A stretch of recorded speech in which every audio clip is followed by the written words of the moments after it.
है ना, सारी चीज़ें क्लियर। अच्छा, हमने एको के बारे में पढ़ रहे थे। अच्छा, एको किस चीज़ को दिखाता है? किसी भी चीज़ की जब कोई भी चीज़ हमें जब दोबारा वही चीज़ सुनाई दे तो वो किसको दिखाता है? एको को दिखाता है। यानी कि वही चीज़ जब हमें दोबारा सुनाई दे तो वो किसको दिखाता है? हमें एको को दिखाता है। एको करने वाले देखो, एको की वजह से चलने वाले जीव कौन कौन से होते हैं? चमगादड़, डॉल्फिन, सोनार, रडार, है ना। ये सारी चीज़ें क्या हो गई? अच्छा, एको को करने के लिए यानी कि जब भी कोई भी चीज़ साउंड रिफ्लेक्ट होकर आएगी, मिनिमम डिस्टेंस कितना होना चाहिए? 16.5 मीटर तो डिस्टेंस होना ही चाहिए। ऐसा नहीं होगा कि आप एक बंद कमरे में एको कर लोगे, नहीं होगा। कम से कम डिस्टेंस कितना होना चाहिए आपका? 16.5 मीटर होना चाहिए, है ना, होना चाहिए कि नहीं होना चाहिए? अच्छा,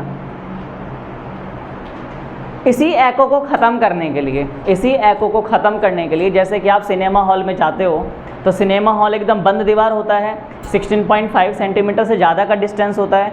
तो यहाँ पर साउंड जब निकलेगा तो एको करेगा, एको होगा ही होगा, लेकिन आपको यहाँ पे एको सुनाई नहीं देता है, आपको एक ही आवाज़ सुनाई देती है। इसके क्या कारण रहते हैं? इसको ख़त्म करने के लिए आप कुछ उपाय कर सकते हो। कैसे कैसे उपाय कर सकते हो आप? देखो, या तो दीवारों को क्या बना दो? खुरदुरा। अगर दीवारों को क्या बना दो आप? खुरदुरा बना दो। दीवारों में आप क्या कर दो? डिज़ाइनों का, यानी कि बिल्कुल प्लेन सरफेस ना रख के दीवारों को कैसा कर दो? आप लोग बिल्कुल खुरदुरा टाइप बना दो। दीवारों को कुछ इस टाइप का बना दोगे तो कैसे हो जाएंगे? आपको एको सुनाई नहीं देगा, है ना। अच्छा, दूसरी चीज़ें क्या करो? दीवार के ऊपर पर्दा लगा दो। क्या करो? खुरदुरा बना दो,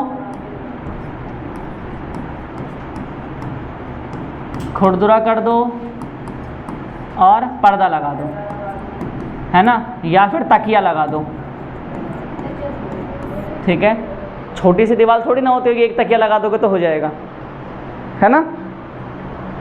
क्लियर? हाँ भैया। अच्छा, 3 चीज़ें क्लियर हो गई। कौन कौन सी? इंटेंसिटी, एको और पिच, 3 चीज़ें हो गई। अच्छा, है ना, हो गया ना। अगली हेडिंग डालो इंटरफेरेंस।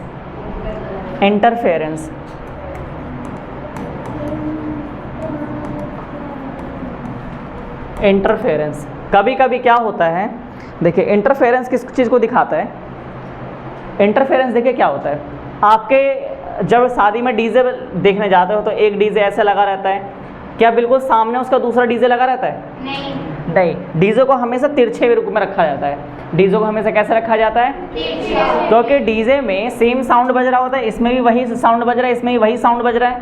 कभी कभी इन केस क्या होगा कि दोनों साउंड आपस में सेम टाइम सेम जगह हो जाएंगे, यानी कि उनकी फ्रीक्वेंसी, उनकी लाउडनेस सब कुछ बिल्कुल सेम हो जाएगी, तो आवाज़ बहुत लाउड हो जाएगी।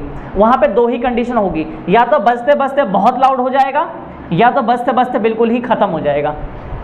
या तो बजते बजते अचानक ही जब दोनों साउंड एक साथ टकरा रही हैं, दोनों अलग अलग बजे तो चलो एक इसका बज रहा है एक इसका बज रहा है तो फ़र्क नहीं पड़ता, लेकिन जब दोनों साउंड एक साथ टकरा रही होती है तब क्या करेंगे?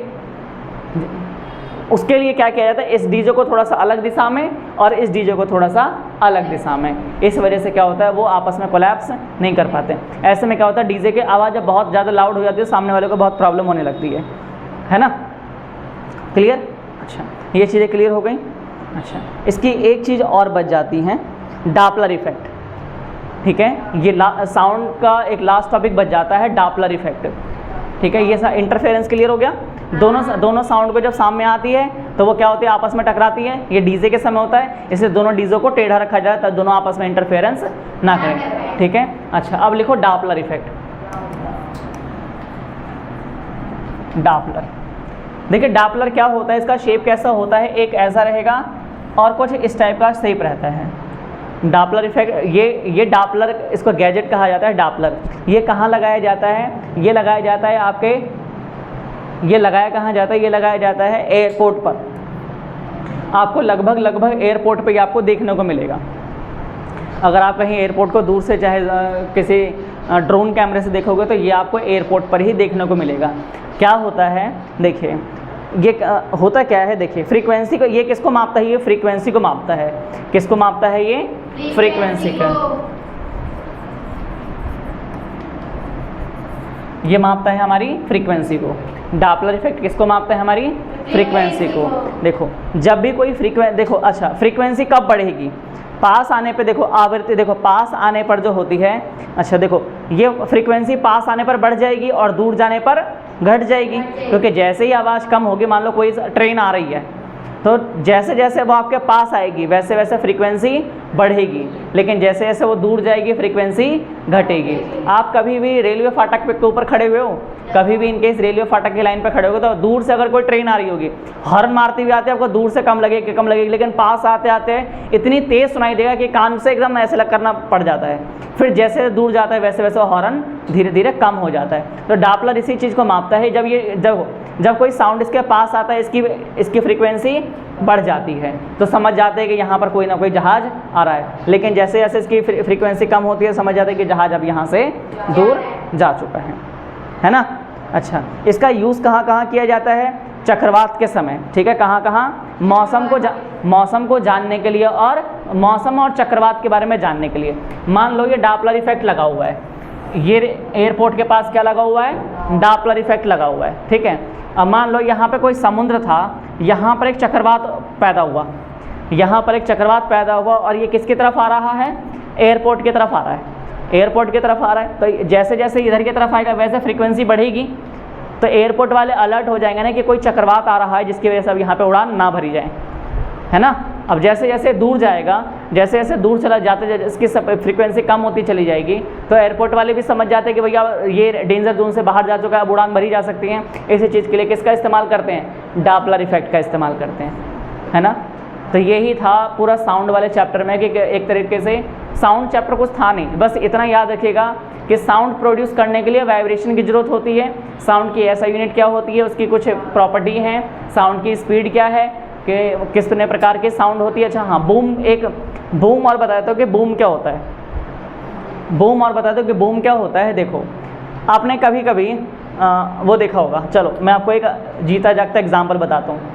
ये मान लीजिए आपकी गली है, सभी की गली होती है, सब किसी न किसी गली में रहते हैं। आपके यहाँ घर हैं, इसके आसपास क्या है? घर हैं। दोनों तरफ क्या है? घर हैं। और दोनों तरफ लोग रहते हैं। दोनों तरफ क्या रहते हैं? लोग रहते हैं, ठीक है। दोनों तरफ लोग हैं, दोनों तरफ बहुत सारे लोग हैं।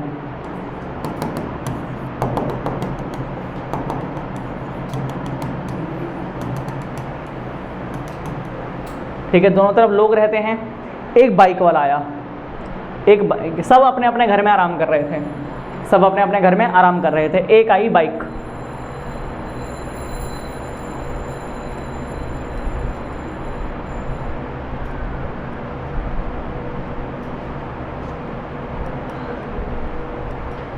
ये दौड़ाते हुए अपनी गाड़ी को, इसने क्या किया? अपनी गाड़ी में एकदम स्पीड भरी, इसने अपनी गाड़ी में स्पीड भरा और एकदम अचानक से इसको निकाल दिया। बहुत साउंड हुआ, एकदम हुन हुन करके साउंड करा इसने, करा। एक बार और आया, है ना, एक बार इधर गया और फिर इधर आया कि आ गया। अच्छा, पूरे गली वाले उठ के देखेंगे अपनी रेलिंग से झाँक के, अरे क्या हुआ? देखते कि नहीं देखते? जैसे घर में से कोई अगर कोई एकदम गाड़ी निकले एकदम पिन्ने, ऐसा लगता है कि हेलमेट मतलब अभिनंदन पायलट वही बनेंगे, है ना, हैवी ड्राइवर वही बनेंगे। तो घर के सब लोग झांकते कि नहीं झांकते हैं? झांकते हैं ना। अच्छा चलो अब देखते हैं जो सुपरसोनिक होते हैं। कैसे जहाज जो सुपरसोनिक होते हैं, कैसे जहाज जो सुपरसोनिक होते हैं।